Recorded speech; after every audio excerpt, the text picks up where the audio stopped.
ಚಿಕ್ಕಮಗಳೂರು ಜಿಲ್ಲೆಯ ಮಲೆನಾಡು ಭಾಗದಲ್ಲಿ ಆನೆಗಳ ಉಪಟಳ ಮುಂದುವರೆದಿದೆ.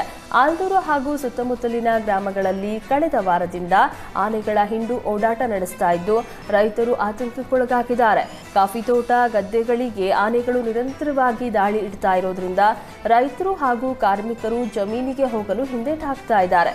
ಸದ್ಯ ಭತ್ತದ ನಾಟಿಗೆ ಸೂಕ್ತ ಸಮಯ, ಆದರೆ ಜಮೀನಿಗೆ ಹೋದ್ರೆ ಆನೆ ಎದುರಾಗುತ್ತೋ ಎಂಬ ಭಯದಿಂದಾಗಿ ಕೆಲಸ ಮುಂದೂಡಬೇಕಾದಂತಹ ಸ್ಥಿತಿ ಉಂಟಾಗಿದೆ ಅಂತ ಸ್ಥಳೀಯ ರೈತರು ಬೇಸರ ವ್ಯಕ್ತಪಡಿಸಿದ್ದಾರೆ.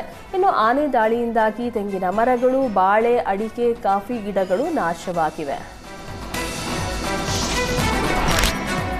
ಕರ್ತವ್ಯದಲ್ಲಿರುವಾಗಲೇ ಪೊಲೀಸ್ ಪೇದೆಯೊಬ್ಬ ಕಂಠಪೂರ್ತಿ ಕುಡಿದು ಸಾರ್ವಜನಿಕ ರಸ್ತೆಯ ಪಕ್ಕದಲ್ಲಿಯೇ ಮಲಗಿ ಅಪಹಾಸ್ಯಕ್ಕೀಡಾಗಿರುವ ಘಟನೆ ಹೊಸನಗರ ತಾಲೂಕಿನ ರಿಪ್ಪನ್ಪೇಟೆ ಪಟ್ಟಣದಲ್ಲಿ ನಡೆದಿದೆ.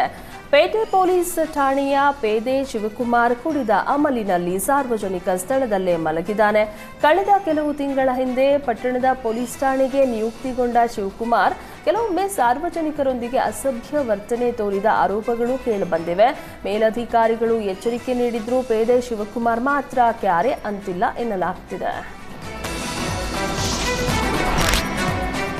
ವಿಜಯಪುರದ ತಿಕೋಟ ಗ್ರಾಮದಲ್ಲಿ ವ್ಯಕ್ತಿಯೋರ್ವ ಕುಡಿದ ಅಮಲಿನಲ್ಲಿ ಮೊಬೈಲ್ ಟವರ್ ಏರಿ ಕುಳಿತು ಹುಚ್ಚಾಟ ತೋರಿದ್ದಾನೆ. ವಿಷಯ ತಿಳಿದು ಸ್ಥಳಕ್ಕಾಗಮಿಸಿದ ತಿಕೋಟ ಪಿಎಸ್ಐ ದೇವರಾಜ್ ಉಳ್ಳಾಗಡ್ಡಿ ಹಾಗೂ ಪೊಲೀಸ್ ಸಿಬ್ಬಂದಿ ವ್ಯಕ್ತಿಯನ್ನ ಕೆಳಗಿಳಿಸಲು ಹರಸಾಹಸ ಪಟ್ಟರು. ಕೊನೆಗೆ ಮನವೊಲಿಕೆ ಮಾಡಿ ಟವರ್ನಿಂದ ಕೆಳಗಿಳಿಸಲಾಯಿತು. ಇದೇ ವ್ಯಕ್ತಿ ಕಳೆದ ತಿಂಗಳು ಸಹ ಇದೇ ರೀತಿ ಟವರ್ ಏರಿ ಹುಚ್ಚಾಟ ಮೆರೆದಿದ್ದ.